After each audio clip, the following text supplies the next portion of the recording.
familias. Esa mezcla perfecta entre amor incondicional, cenas incómodas y oscuros secretos multimillonarios.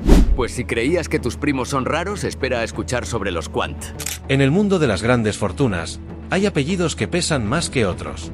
Ronaldo, Rockefeller y, en Alemania, Quant. Una familia que no solo acumula billetes como quien colecciona cromos, sino que también tiene un pasado que dejaría pálido al villano de una película de James Bond. Porque claro, si vas a tener un apellido tan raro, al menos haz que la gente lo recuerde. Y los Quant se lo tomaron muy en serio. Pero cuidado, porque el camino que lleva al trono de los motores de lujo está lleno de alianzas cuestionables, secretos de guerra y bueno, algunas decisiones que harían que hasta yo diga, eso es demasiado. En este vídeo, te llevaremos a través de la saga de esta dinastía, desde cómo se convirtieron en una de las familias más ricas y poderosas de Alemania, hasta los oscuros capítulos de su historia que aún hoy levantan cejas. Y sí, hablaremos de su conexión con BMW, pero no como imaginas. Los orígenes de un imperio. Todo imperio tiene un comienzo, y el de los Quant no fue diferente. Sus raíces se hunden profundamente en la Alemania del siglo XIX, una época en la que los telares no solo vestían cuerpos, sino que también tejían fortunas. La familia inició su camino en la industria textil, produciendo telas que, sin saberlo, se convertirían en la base de un legado mucho más ambicioso. Empezaron con telas, un movimiento clásico de este siglo. Primero le das a la gente algo para vestirse y de repente estás produciendo tanques. Günther Quandt, el cerebro detrás de la expansión, no solo heredó una fábrica, sino un instinto empresarial que lo llevó a diversificar rápidamente. Durante las décadas de 1920 y 1930, Günther apostó por sectores emergentes como las industrias químicas y bienes de consumo, movimientos que lo posicionaron como una figura prominente en la economía alemana. Y aquí es donde se pone interesante. El hombre sabía con quién hablar y cuándo invertir en fábricas que casualmente se volverían esenciales en tiempos de guerra. Conveniente porque cuando el régimen nazi llegó al poder, Günther ya estaba en una posición estratégica. Sus empresas no solo sobrevivieron, sino que prosperaron, fabricando desde baterías hasta municiones para la maquinaria bélica. Sin embargo, esa prosperidad tenía un costo humano incalculable. Documentos posteriores revelaron que algunas de sus fábricas emplearon trabajo forzado en condiciones terribles. Imagina que estás en una fábrica, trabajando sin descanso, y luego te enteras de que todo ese esfuerzo ayudó a construir un imperio multimillonario. Yo estaría que reviento, literalmente. A pesar de todo, Günther Quandt logró mantener intacta gran parte de su fortuna tras la guerra. El escrutinio sobre sus acciones durante el conflicto fue mínimo, y su legado pasó a la siguiente generación. Pero como toda dinastía con un pasado turbio, los Quandt descubrirían que las sombras no desaparecen fácilmente. La posguerra y el renacimiento del legado Quandt. Tras el fin de la Segunda Guerra Mundial, Alemania quedó devastada, y muchas familias industriales vieron sus imperios derrumbarse. Sin embargo, los Quandt lograron preservar gran parte de su fortuna, un logro que muchos atribuyen a la astucia de Günther Quandt y a su capacidad para adaptarse rápidamente a los nuevos tiempos. Pero no fue fácil. La posguerra trajo investigaciones que buscaron revelar la implicación de las grandes fortunas alemanas en el régimen nazi. Günther Quandt enfrentó un juicio por crímenes de guerra, pero en un giro que aún despierta controversia, fue absuelto. Los argumentos giraron en torno a su papel como hombre de negocios, desvinculándolo de las decisiones políticas del régimen. Con esta absolución, la familia pudo concentrarse en reconstruir su imperio, especialmente en el sector automotriz. Fue en este periodo cuando los Quandt comenzaron a invertir en industrias que marcarían el futuro. Entre ellas, una pequeña participación en BMW. Una inversión que en ese momento parecía arriesgada, pero que terminó siendo su mejor jugada. En 1959, los hijos de Günther tomaron las riendas del legado familiar. Fue entonces cuando surgió la oportunidad de oro. BMW estaba al borde de la bancarrota, y muchos consideraban que no había forma de salvar la compañía. Pero los Quandt vieron potencial donde otros solo veían ruinas. En una asamblea que definiría el destino de la marca, los Quandt se posicionaron como los salvadores de BMW, comprando una participación mayoritaria y comprometiéndose a revitalizar la empresa. El riesgo era inmenso, pero la recompensa también. Si BMW lograba sobrevivir, los Quandt estarían en el centro de uno de los mayores renacimientos empresariales de la posguerra. Y lo lograron. Años después, BMW no solo sobrevivió, sino que se convirtió en un gigante del lujo automotriz.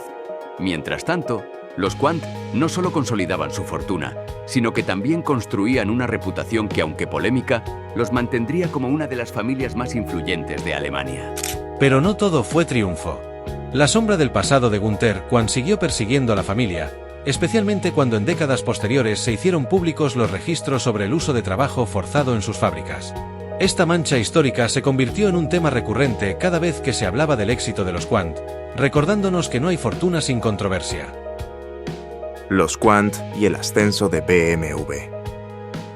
Los años 60 marcaron el inicio de una nueva era para los Quandt. Con BMW bajo su control, la familia no solo buscaba estabilizar la compañía, sino transformarla en un símbolo de innovación y lujo. Fue Herbert Quandt quien lideró esta transformación, un hombre cuya visión redefiniría el rumbo de la marca. En lugar de seguir las tendencias de la época, Herbert apostó por algo diferente: crear vehículos que combinaran elegancia, potencia y tecnología avanzada. Su estrategia comenzó a dar frutos rápidamente, y modelos como el BMW 1500, conocido como la nueva clase, sentaron las bases de lo que BMW representa hoy, un equilibrio perfecto entre desempeño y sofisticación. Vamos, llamarlo la nueva clase fue un movimiento audaz. Es como si yo bautizara a mi próximo negocio el mejor restaurante del mundo. Pero no fue solo el diseño lo que impulsó a BMW al éxito. Durante las décadas de los 80, la marca comenzó a posicionarse como un referente mundial gracias a una sólida estrategia de marketing y una serie de innovaciones tecnológicas. Los motores más eficientes, la introducción de nuevos segmentos como los sedanes deportivos y su expansión internacional convirtieron a BMW en un gigante global. Todo esto sucedía mientras la familia Quandt mantenía un perfil bajo, dejando que la marca hablara por sí misma. Pero en privado, seguían supervisando cada detalle, asegurándose de que su inversión inicial continuara generando beneficios. Tener un perfil bajo cuando estás detrás de una de las marcas más famosas del mundo es como tratar de esconder un elefante detrás de una cortina. Sutil, pero no tanto. Los Quandt no solo se limitaron a BMW, también diversificaron sus inversiones en sectores como la energía, la tecnología y la moda, consolidando su fortuna y asegurándose de que nunca dependieran de un solo mercado. Sin embargo, siempre dejaron en claro que BMW era la joya de la corona, el pilar de su imperio. A pesar de sus éxitos, el pasado nunca desapareció del todo.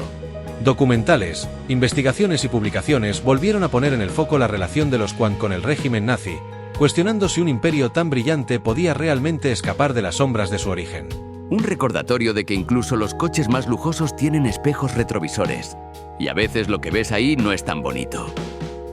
Herencia y controversias modernas.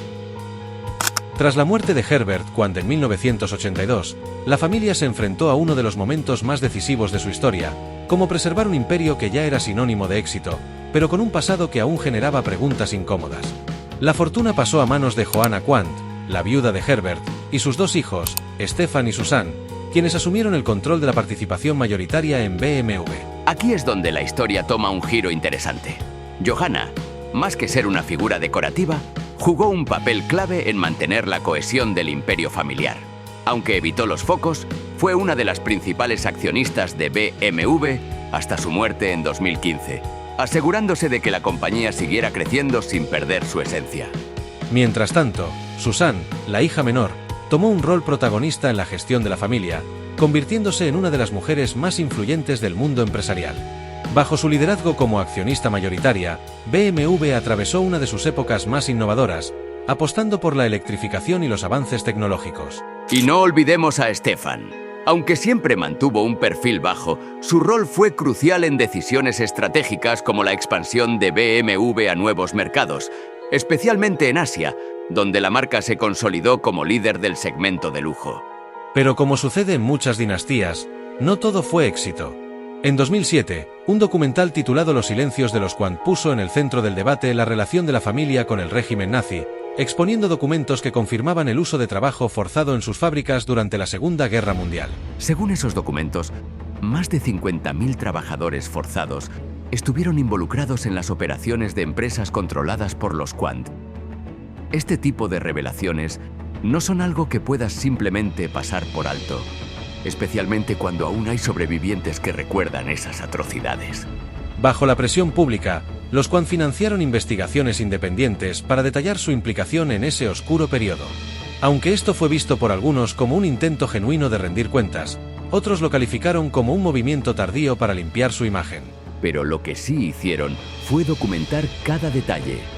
Un informe posterior dejó claro que el Imperio Quant no habría alcanzado la magnitud que tiene hoy sin los contratos obtenidos durante el régimen nazi. Un reconocimiento que, aunque no borra lo ocurrido, al menos abrió la puerta a una discusión más transparente sobre su legado.